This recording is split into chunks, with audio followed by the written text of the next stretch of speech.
gentlemen, boys and girls, children of all ages, this is your boy James, a.k.a. Hollywood J. Blaq, live in the building once again.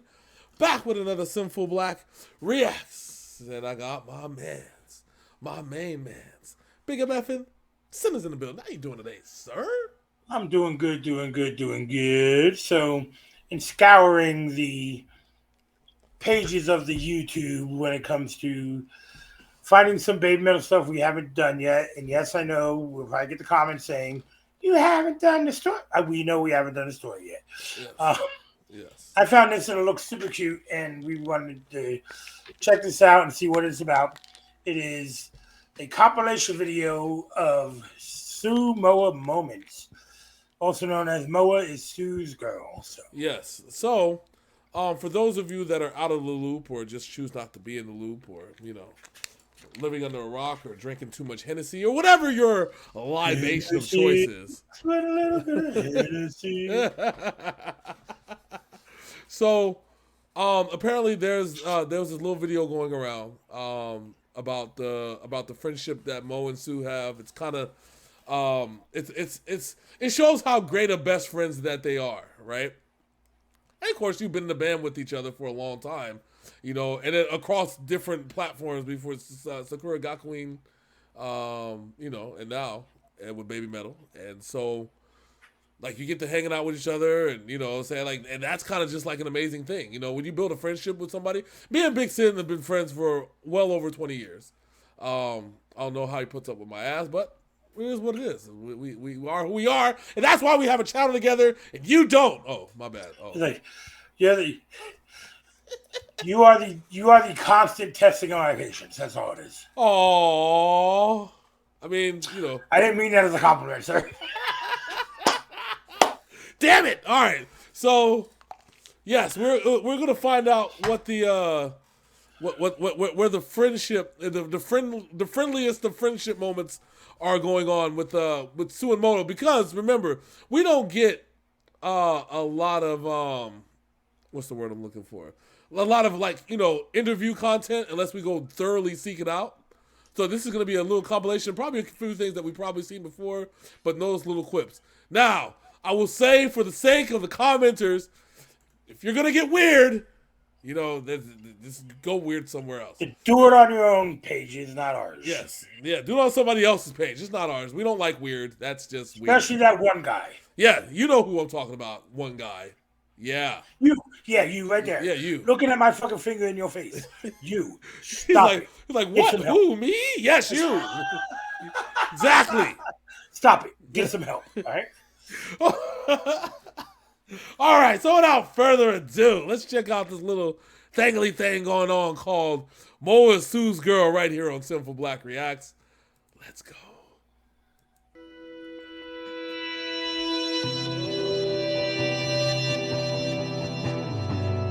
That's an eye for a planet. It's Star Wars.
Bond between Metal and MOA Metal became even stronger.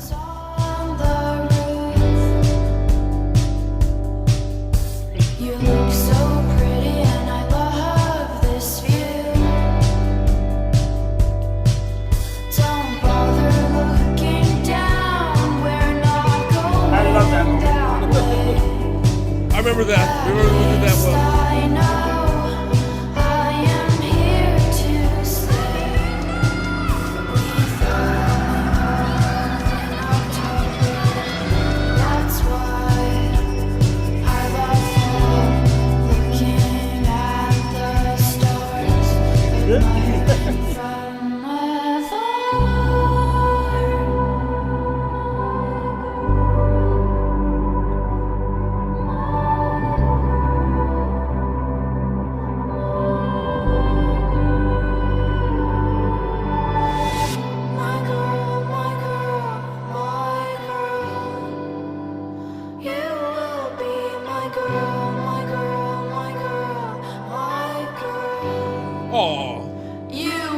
there's a few things I'm gonna say when it's done.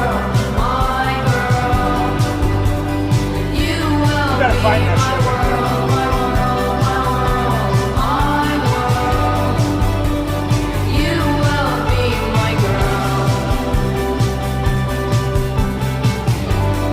Oh, it's an eclipse, not an eye. It's an eclipse.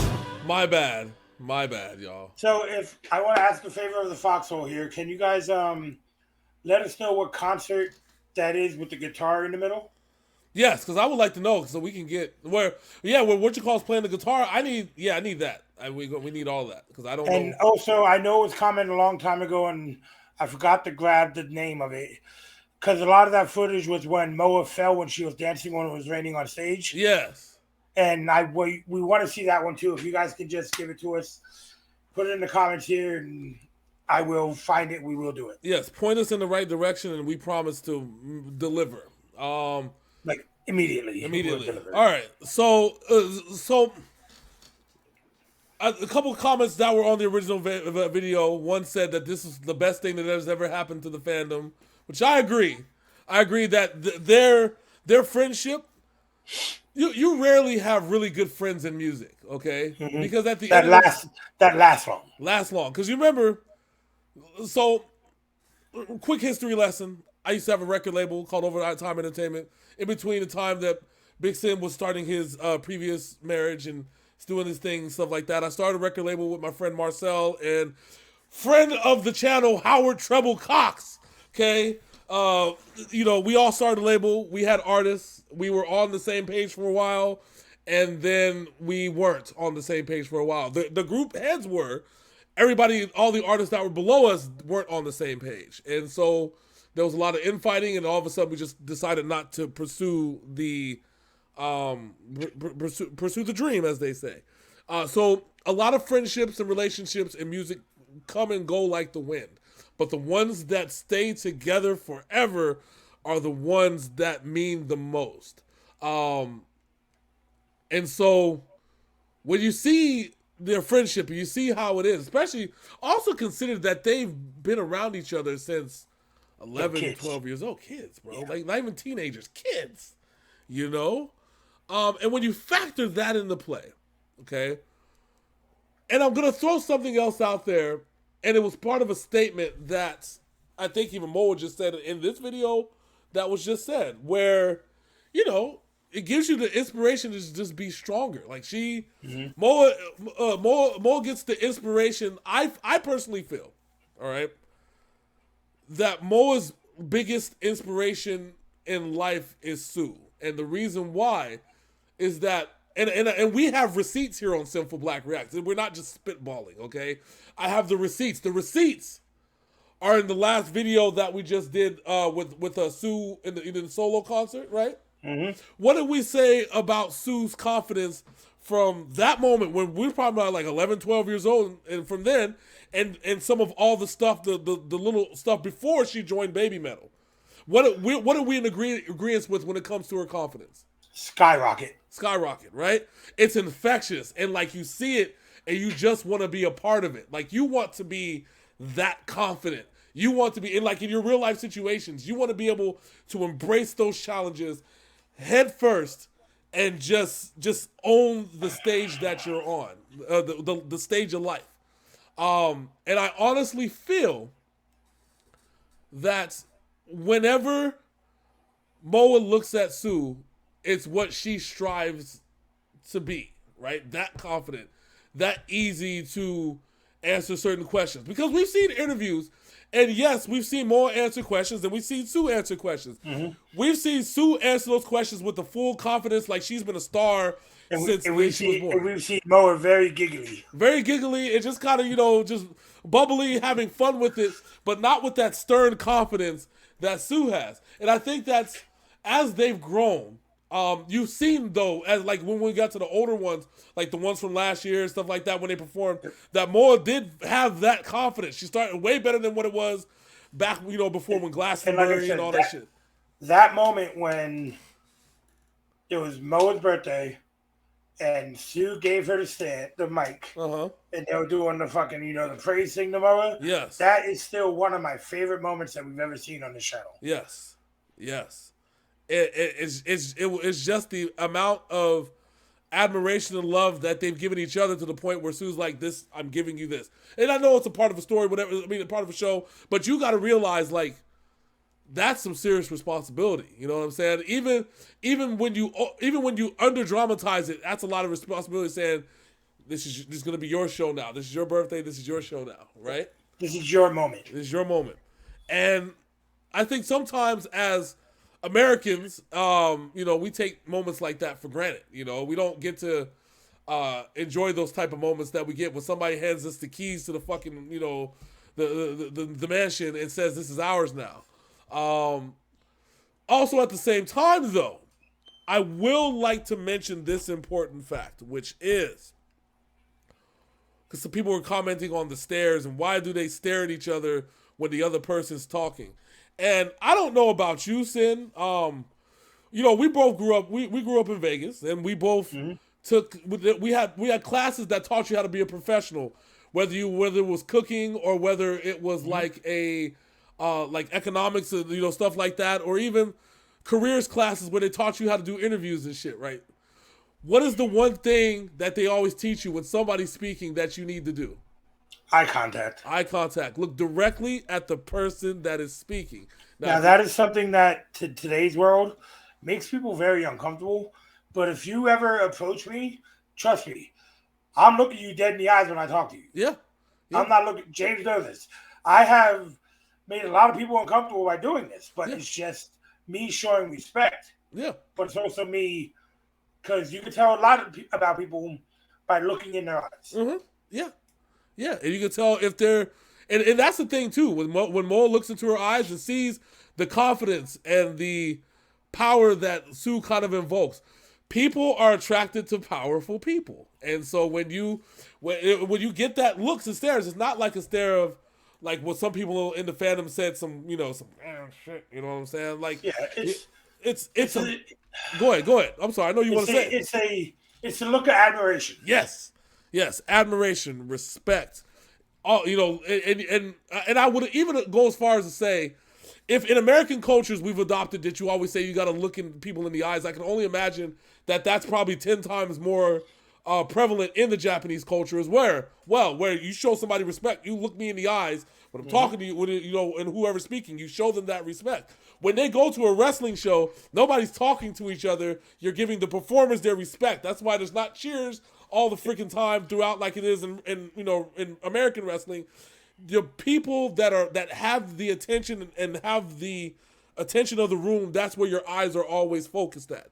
But it just so happens the person whose eyes they're focused on is the person that she has the utmost respect and admiration for.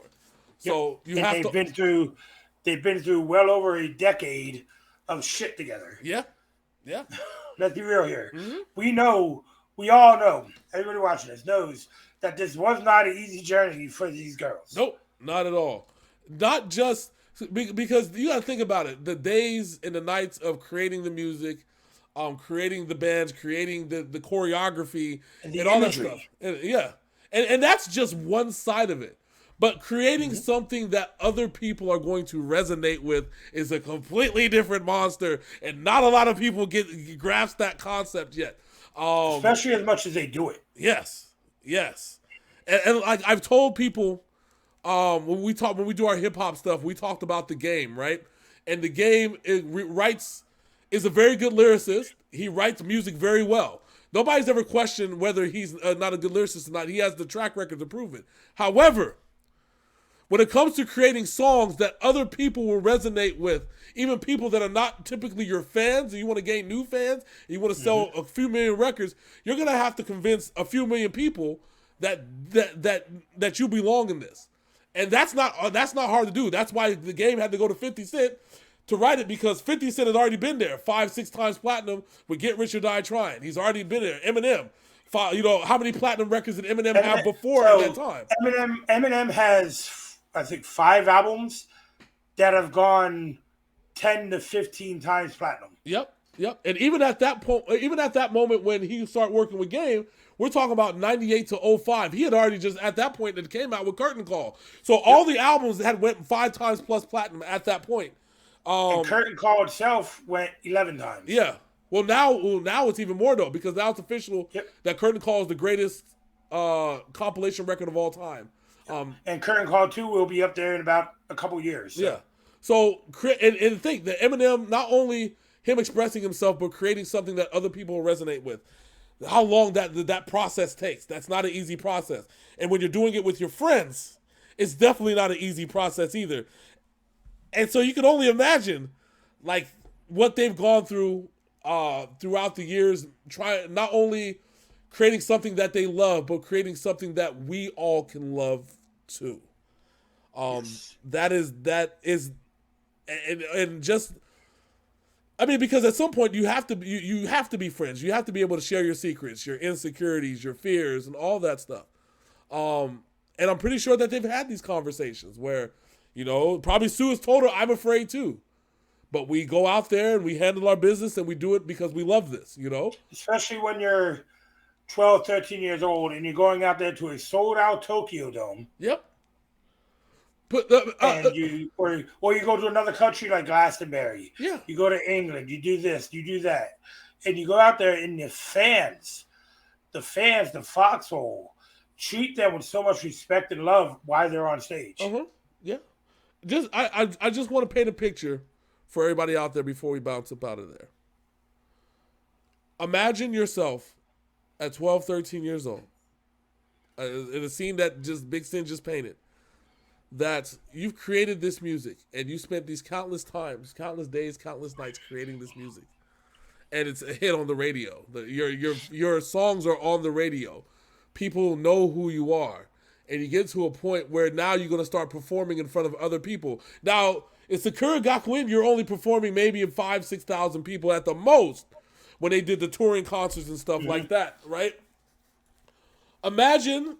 One of the first few big concerts that you have is, like you said, Tokyo Dome, or one of the off stadiums in the Tokyo Dome that's 25, 30,000 people, that you are 11 and 12 years old and you step on that stage and you see 25, 30,000 people singing your songs and cheering you on and can't wait till you go out there and perform. I want you to picture yourself and where you were at 11 and 12 years old. And having to step out there, and yes, you're talented, but you're stepping out there, and every single nerve in your body is going off. Like if it wasn't for you having bodily control of your stuff, you'd probably piss yourself. Okay, but in spite of all that, and being scared and being worried and having all those feelings, you have your best friend next to you telling you that everything's going to be okay. And that we're going to do this together, and all of us. And like that moment when she fell. Yep. Sue, she's like, "You good? All right, let's do this." Yeah. Picked her up and let's go.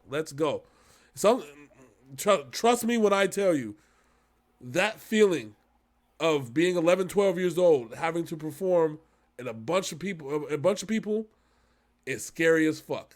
I did it in band. I did it in choir. And yes, we used to, our thing used to fit 5,000 people into the fucking basketball and the auditorium stuff. And we used to fill the whole thing. And there were times where we had our Battle of the Bands or Battle of the Choirs where we'd fill out the UNLV, Thomas and Mack, and their little auditorium. And then we had to perform in front of everybody like that. It's scary shit. But having your friends there makes everything 10 times better. And that's... and I believe, in my personal belief, that's where I feel that the inspiration and the love and the admiration that that MOA has for Sue, and then vice versa, that's where it comes from. They paid the price, as Ric Flair would say. So look at it like that next time that you watch this video again. I know, like I said, I've seen people say a bunch of different writing, and we don't have nothing against either way. We got family members, friends that are who they are. We don't mind that. But what I want to look at is from a friendship perspective, like from an actuality perspective. Let's look at what's going on to get a better understanding of why we're here. So I know I blabbed on for the last 10 minutes. I'm sorry. Whatever. He's like, we always make 2-minute videos at 20 minutes. We gotta get our runtime. Yes. So tell us what you guys thought of this video in the comments below, please. And again, if you can let us know what concert it was that had that guitar in the middle of the stage, and what the concert was where MOA fell and Sue helped her up in the rain. Let us know those so we can check those out with you guys. And as always, please like, comment, and subscribe, share, and ring that bell so you know more Synful Blaq reaction. Also, we will see the Foxhole next Wednesday, baby. That is right. So, until next time, that's my man, Big Sin. I'm your boy, Hollywood J. Black. This is Synful Blaq Reacts, and we are out this thing. Deuces.